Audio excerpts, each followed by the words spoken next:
Paisley Park Studios, Minneapolis.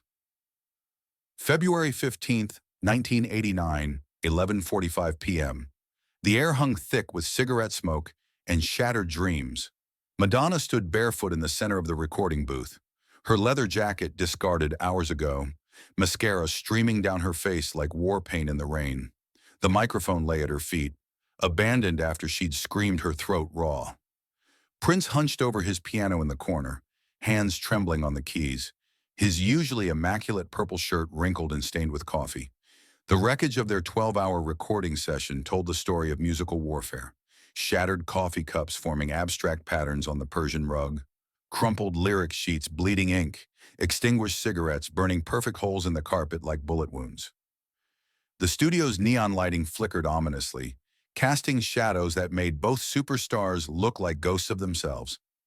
David Leonard, the veteran studio engineer, sat frozen at the mixing console. In 30 years of recording, he'd never witnessed anything like this. Two titans of pop music destroying each other with surgical precision, using their greatest strengths as weapons. His hands hovered over the faders, unsure whether to document the carnage or erase it forever. When Madonna's voice finally cracked on the word love, the sound echoing through the monitors like a death rattle, Prince lifted his hands from the piano and realized the war was over. But there were no winners in this devastation. Both superstars had destroyed each other, piece by piece, note by note, revealing the wounded children hiding beneath their bulletproof personas.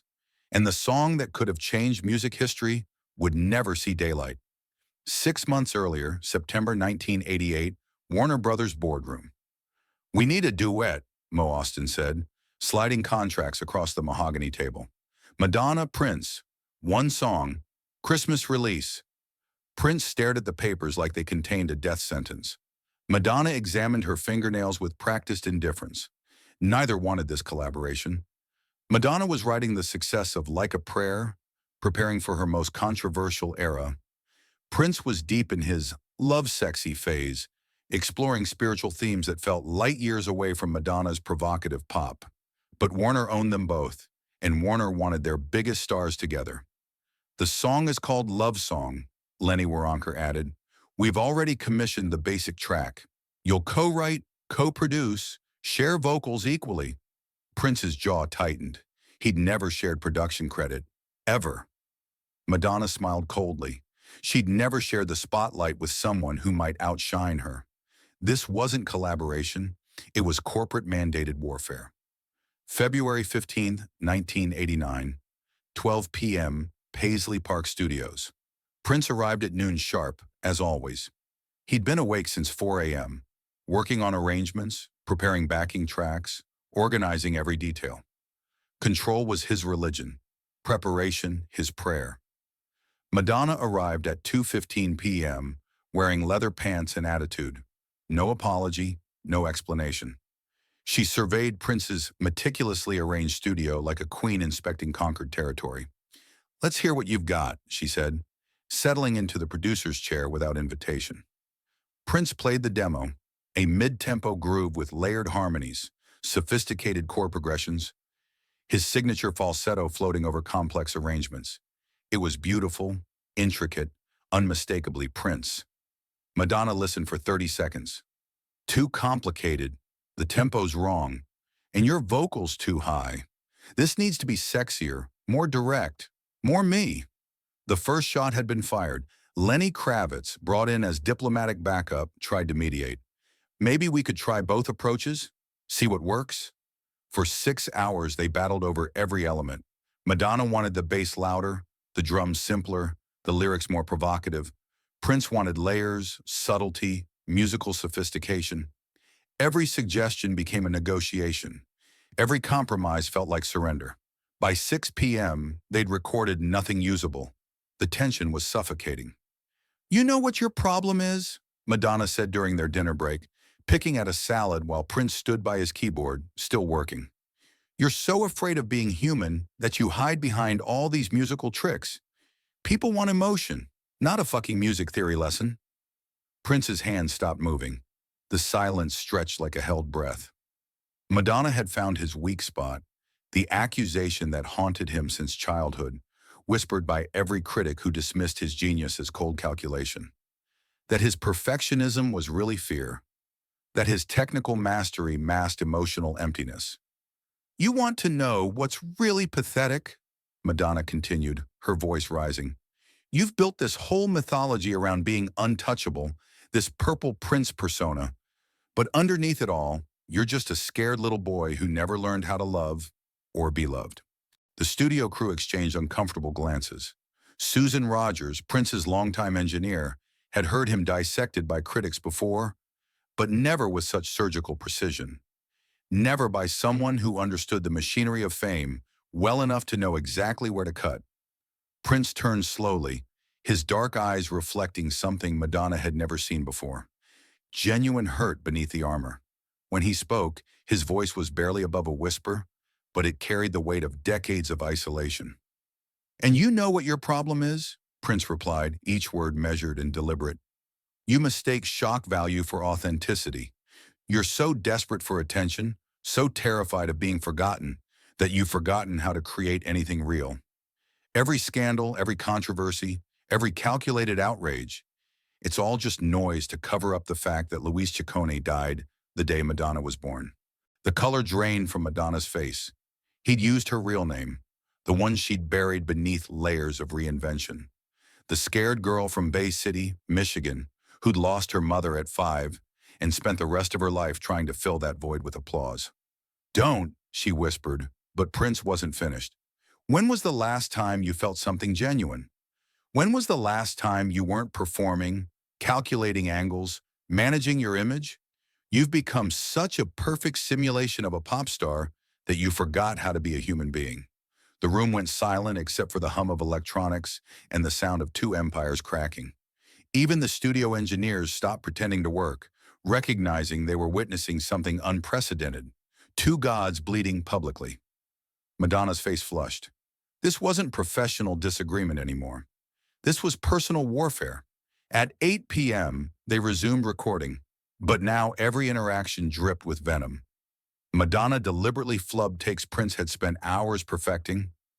Prince programmed rhythms he knew would challenge Madonna's limited vocal range. They weren't making music. They were trying to destroy each other.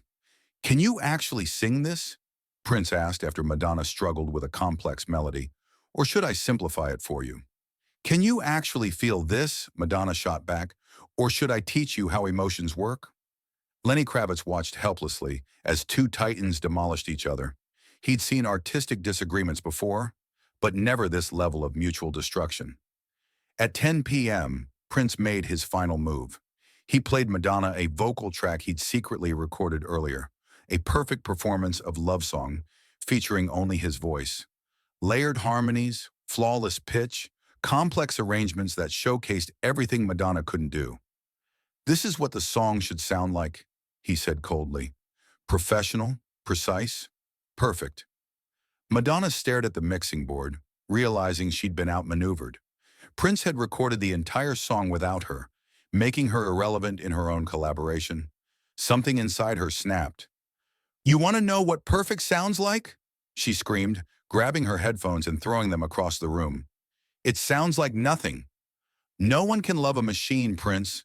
No one can connect with your precious perfection because there's nothing human left in it." Her words hit Prince like physical blows. The perfectionism that protected him, that made him untouchable, suddenly felt like a prison. He saw himself through Madonna's eyes, a lonely genius hiding behind technical mastery because he'd forgotten how to be vulnerable. "And you," Prince whispered, his voice barely audible, "you're so terrified of people seeing the real you that you turn everything into performance art. When was the last time you let anyone see Madonna, not the character you play?" Madonna's face crumpled. In one sentence, Prince had shattered the armor she'd built since childhood, since her mother's death, since she'd learned that being vulnerable meant being destroyed. Tears came first, then sobs, then complete breakdown. Madonna ran from the studio, leaving Prince alone with the wreckage of their collaboration. For 5 minutes, Prince sat motionless at his piano. He'd won, technically. He'd proven his superiority, maintained control, protected his artistic vision. But victory felt like ashes. Madonna's words echoed, No one can love a machine. He found her in the parking lot, sitting on the hood of her car, crying without concern for her public image. The Minnesota winter bit through her thin shirt, but she didn't seem to notice. For the first time in years, Madonna looked completely human. Not the material girl, not the provocateur, just Louise Ciccone, exhausted and broken. Prince sat beside her silently, his own defenses crumbling in the face of her raw pain. No words, no apologies, just presence. The silence stretched between them, filled with everything they'd never learned to say. "I don't know how to turn it off," Madonna whispered, her breath forming clouds in the cold air. The performance, the attitude, the need to shock people. I've been her for so long, I don't remember who I was before. Sometimes I wake up and I don't even recognize myself in the mirror. Prince nodded slowly, understanding flooding through him. "I don't know how to turn it on," he admitted, his voice barely audible. "The feeling, the messiness, the imperfection. I've been hiding behind the music for so long, I forgot what I was hiding from. Everyone thinks I'm this mysterious genius, but the truth is, I'm just terrified of letting anyone see the real me." Madonna turned to look at him, really seeing him for the first time. The Purple Prince facade had melted away, leaving behind someone as lost and lonely as she was. They sat in silence, two wounded artists recognizing their reflection in each other's damage. "Want to try again?" Prince asked finally. This time there were no arrangements, no plans, no strategies. Prince played simple chords. Madonna sang without trying to impress anyone. No backup vocals, no layered production, just two people sharing their broken pieces through music. What emerged wasn't the sophisticated production Prince had envisioned or the commercial hit Madonna had demanded. It was something neither had planned, a raw, honest conversation between two lonely souls who'd forgotten how to be anything but perfect. For 2 hours, they created music that would never be released, never be heard by anyone except Lenny Kravitz, who watched from the control room with tears streaming down his face. He knew he was witnessing something impossible, the moment when two superstars stopped being symbols and became human again. "Oh my God," Lenny whispered to Susan Rogers, who had returned to document whatever was happening. "Do you hear this? This is what they both could have been if they'd never learned to be afraid." The song that emerged wasn't in any recognizable genre. It wasn't pop, rock, R&B, or dance. It was pure emotional archaeology, two people excavating the buried parts of themselves through melody and harmony. Prince played chords he'd never dared record, simple and vulnerable. Madonna sang words that came from places she'd forgotten existed, her voice raw and unpolished, beautiful in its imperfection. "I built these walls so high," Madonna sang softly, "I can't remember what I was protecting." "I practiced until my fingers bled," Prince responded, his falsetto cracking with genuine emotion. "But I never learned to feel." They traded verses like confessions, harmonized like co-conspirators in their own healing. The music breathed with natural rhythm, no click tracks or metronomes. Just two hearts finding the same beat after years of fighting against everything, including themselves. Susan Rogers pressed record without asking permission, her instincts as an engineer overriding her respect for their privacy. This was too important to lose, even if it could never be shared. This was the sound of two legends remembering why they'd fallen in love with music in the first place. At 3 a.m., they finished. Madonna took the only copy of the recording. Prince didn't protest. Some music wasn't meant for the world. It was meant for healing. They never spoke of that night again, but the impact rippled through everything they created afterward. But the music they made separately afterward carried traces of what they'd found together.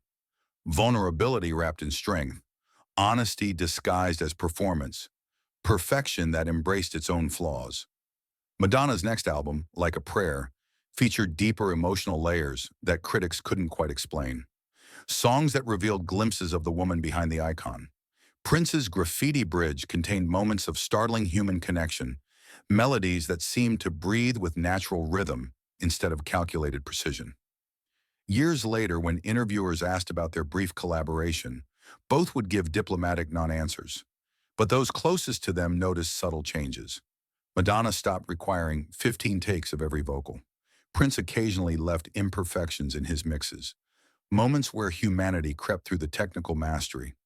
Susan Rogers kept the secret recording in a vault for 30 years. When both artists were gone, she finally admitted its existence, though she never released it. Some music, she said, is too sacred for the world. It was meant to heal two broken people, not entertain millions. The official love song was eventually scrapped. Warner released a statement about creative differences. Music journalists speculated about ego clashes and artistic incompatibility. They never knew about the real song, the one created in parking lot tears and 3 a.m. honesty. The one that taught two perfectionists that sometimes the most beautiful music comes from breaking. Which enemy could you sing your most honest song with?